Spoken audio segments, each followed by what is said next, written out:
గోళ్ళ మాలకొండయ్య గారి కుటుంబానికి అండగా నిలిచిన తెలుగుదేశం పార్టీ కార్యకర్తలకి, నాయకులకి, అలాగే జనసేన, బీజేపీ కార్యకర్తలు, నాయకులకి, అలాగే గోళ్ళ వారిపల్లి ప్రజానికానికి, ఇతర మండలాల నుంచి వచ్చిన నాయకులకి కూడా ప్రత్యేకమైన ధన్యవాదాలు తెలుపుకుంటా ఉన్నాము.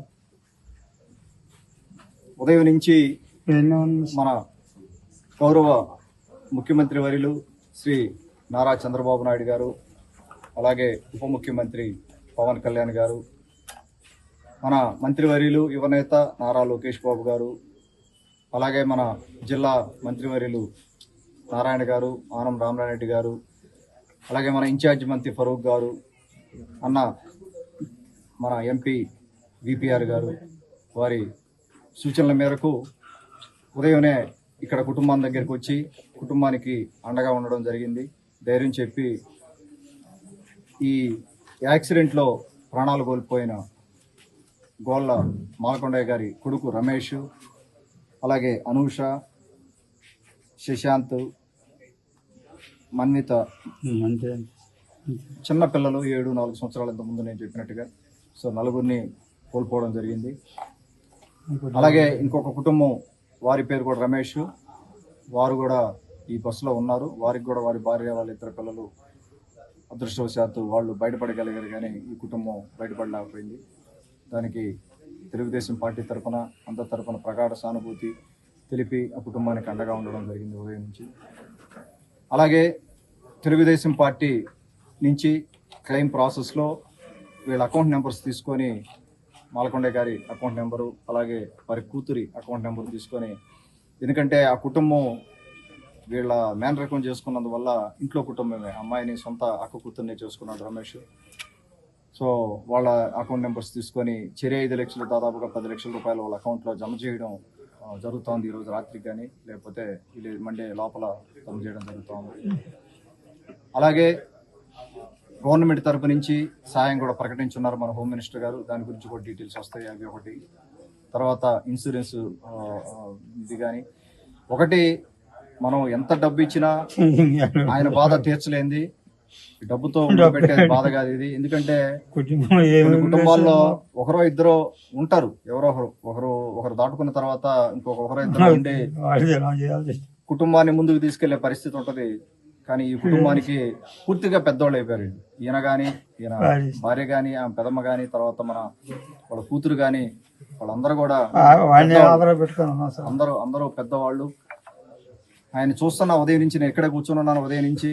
ఈ వయసులో దాదాపుగా 4 అన్నదమ్ముల్ని ఆయనే పెళ్లిళ్ళు చేసి అంత పెద్ద కుటుంబాన్ని ముందుకి నడిపించాడు.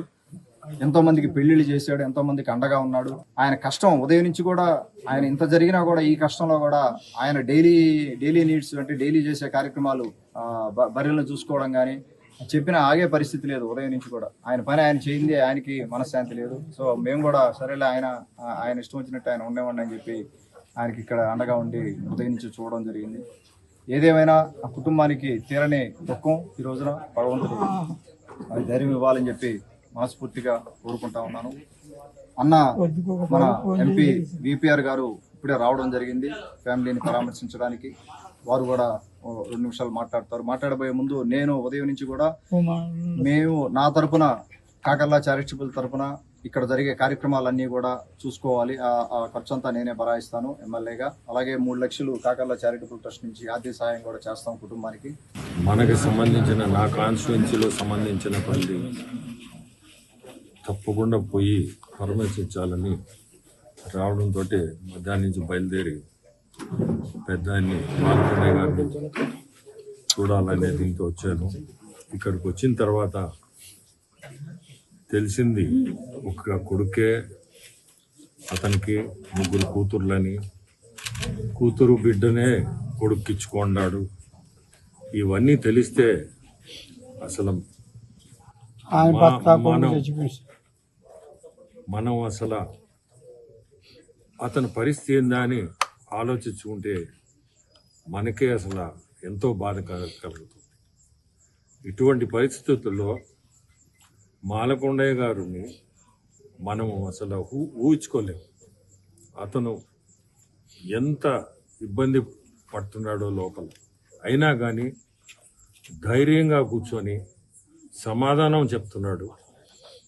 కోల్పోయిన మనిషి సమాధానం చెప్తూ అందరితో కూడా కూర్చొని ఆయన కష్టాలు ఇన్ని సంవత్సరాల నుంచి ఎట్లా ఆయన కష్టపడి వీళ్ళందరినీ చదివేయడం కానీ మన అన్నల తమ్ముళ్ళని కానీ అందరినీ ఒక జీవితం ఇచ్చి ప్రతి ఒక్కరిని కూడా చూసుకుంటూ అల్లుడు కూడా కోల్పోయి ఉన్నాడు. చూస్తే మనవడు కోల్పోయి ఉన్నాడు. ఇవన్నీ ఇంటుంటేనే చాలా బాధాకరంగా ఉంది. అయినా పార్టీ కానీ తెలుగుదేశం పార్టీ కానీ మేమిద్దరం కానీ ఎమ్మెల్యే సురేష్ కానీ నేను ఎంపీగా నేను కానీ ఖచ్చితంగా ఈ ఫ్యామిలీకి ఎప్పుడు కూడా మా సపోర్ట్ ఉంటుంది. ఎప్పుడు ఇది అవసరం ఉన్నా ఎప్పుడు అవసరం ఉన్నా అవసరానికి మేము ఉంటాము. మాలకొండయ్య గారికి అందరి ముందు చెప్తున్నాను ఆ మాట. ఎప్పుడు కూడా ఎటువంటి ఇబ్బంది ఉన్నా మీరు మమ్మల్ని పిలవచ్చు, ఫోన్ చేసి పిలిపించుకోవచ్చు. ఎందుకంటే ఇటువంటి సిచ్యువేషన్ ఎవరికి వద్దు. జీవితంలో ఎన్నో చూస్తుంటాం కానీ ఇటువంటి విన్నప్పుడు చాలా బాధాకరం. నా వంతు ఇప్పుడే సురేష్ చెప్పినట్టు నా వంతు 5 లక్షలు ప్రకటిస్తున్నాను. కానీ అది కూడా బాధతో. ఎందుకంటే మనం చేయగలిగింది అది తప్పక ఇంకేం చేయలేము ఈ పరిస్థితుల్లో. పెద్ద ఆయన చూస్తుంటే చాలా బాధాకరంగా ఉంది. సో ఆయనకి చెప్పేది ఎప్పుడు కూడా మీరు ఒక్కటి ఉండి ధైర్యంతో మేము ఉండాము అనేది మేము ఉండాము అని మీరు మనసులో పెట్టుకోండి. ఎప్పుడు కూడా మీరు పిలిస్తే వచ్చే పరిస్థితిలో మేము ఉండాము. అందరికీ కూడా తెలుగులో ఫాస్టెస్ట్ న్యూస్ యాప్ ఇప్పుడు కొత్త అవతారంలో 5 సెకండ్లోనే పూర్తి వార్తా సమాచారం మీ చేతిలో.